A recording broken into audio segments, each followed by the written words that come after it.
Okay, I thought I might as well take a video of something here. My bee yard's a mess, so I'm not going to scan it.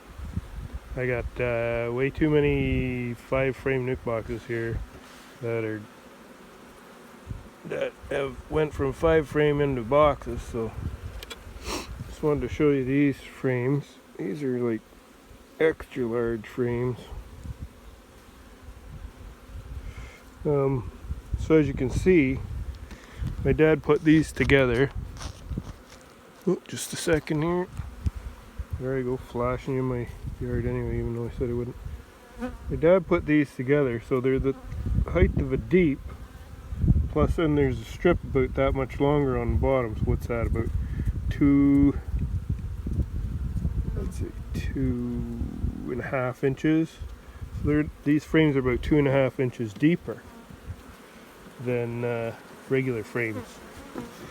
These are my great grandfather's boxes. Like, it's they're sort of cool frames. I think if you just seen a hatch in there somewhere. Boy, it's hard to see with the sun today.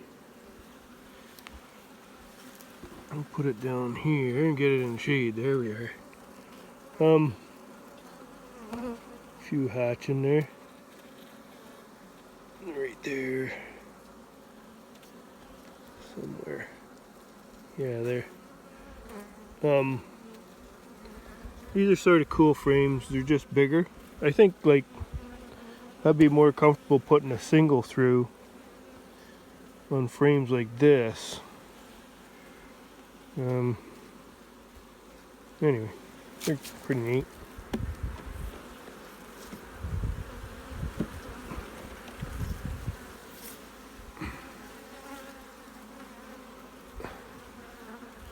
Quite a bit deeper than a deep.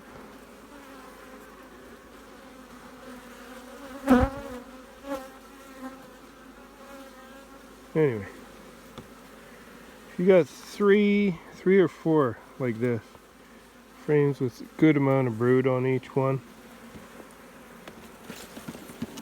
and they got lots of food, so that's mainly what I'm digging into. Oh, 3 frames of good cap brood. This one, well, this one's got some cap brood on it too. The other side's all larvae and eggs, so that's a good bit of brood in there when you consider how big the frames are. This one's just food, honey and pollen. So that's pretty good. That's like 4 frames of extra large frames. Got brood. Whoa. Anyway. This is going to be a jumpy video because I'm falling all over the place. Don't know what I'm flipping my camera all around. Anyway.